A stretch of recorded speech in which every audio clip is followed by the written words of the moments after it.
Cinderella. Cinderella अपनी सौतेली माँ और 2 सौतेली बहनों के साथ एक भव्य महल में रहती थी। महल तो चमकता था, लेकिन उसके दिन काम और आहों से भारी थे। सुबह से रात तक वो फर्श रगड़ती, खाना बनाती और कपड़े सीती थी। फिर भी उसकी कोमल मुस्कान घर को गर्माहट से भर देती थी। सौतेली माँ ने उसे चिमनी के पास धूल भरे अटारी में सोने को भेज दिया। उसके कपड़े राख से मैले हो गए और बहनें उसे राख वाली लड़की कहकर चिढ़ाती थीं। हर दिन वो थके हाथों से खाना बनाती, सफाई करती और सिलाई करती थी, पर उसके शांत दिल में छोटी छोटी सपनों की रोशनी अब भी जलती रही। एक सुबह राजा का संदेशवाहक उनके दरवाजे पर आया। उसने घोषणा की कि राज्य की हर युवती को एक भव्य नृत्य समारोह में आमंत्रित किया गया है। सिंड्रेला की आंखों में आशा की कोमल चमक झिलमिलाई, पर उसकी सौतेली माँ और बहनों ने हंसकर मुंह फेर लिया। उस रात बहनें रेशम, रिबन और गहनों से दमक रही थीं। क्या मैं भी चल सकती हूँ? सिंड्रेला ने धीमी आवाज में पूछा। क्रूर मुस्कान के साथ सौतेली माँ ने उसका पुराना गाउन फाड़ डाला। वे चली गईं और सिंड्रेला जमीन पर गिरकर रो पड़ी। जब आंसू गिरे, कमरे में एक नरम रोशनी फैल गई। एक दयालु परी प्रकट हुई और बोली, मत रो प्यारी बच्ची। उसकी छड़ी के एक इशारे से चांदी के धागे हवा में बुनने लगे।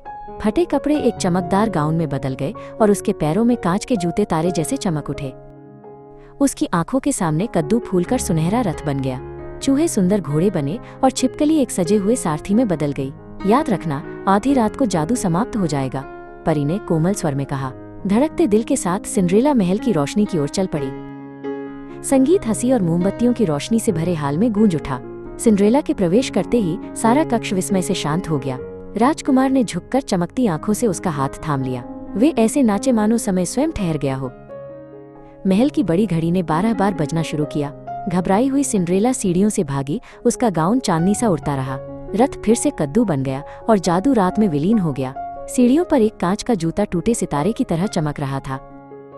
भोर होते ही राजकुमार ने सवारों को हर गांव और गली में भेजा। वे कांच का जूता लेकर हर युवती से उसे पहनने को कहते थे। कईयों ने कोशिश की, पर जूता खामोश रहा। फिर भी राजकुमार ने अपनी खोज नहीं छोड़ी। आखिरकार वे सिंड्रेला के घर पहुंचे। बहनों ने जोर जबरदस्ती की, पर जूता नहीं सधा। जब सिंड्रेला ने पैर रखा, जूता ऐसे फिट हुआ जैसे वो सुबह की रोशनी से बना हो। सबके सामने सच्चाई चमक उठी और सब हैरान रह गए। राजकुमार घुटनों के बल झुका। उसके चेहरे पर खुशी दमक रही थी। क्या तुम मेरे साथ महल चलोगी? उसने कोमल स्वर में पूछा। सिंड्रेला की आंखों में आंसू झिलमिलाए और उसने सिर हिलाकर हामी भरी। उसके लंबे दुख के बंधन धीरे धीरे खुल गए। उनकी शादी संगीत, रोशनी और हंसी से भरपूर थी। सिंड्रेला ने दयालु हृदय से अपनी सौतेली माँ और बहनों को क्षमा कर दिया। राजकुमार के साथ उसने बुद्धि और करुणा से राज्य चलाया और उसकी दया किसी मुकुट से भी अधिक चमकी।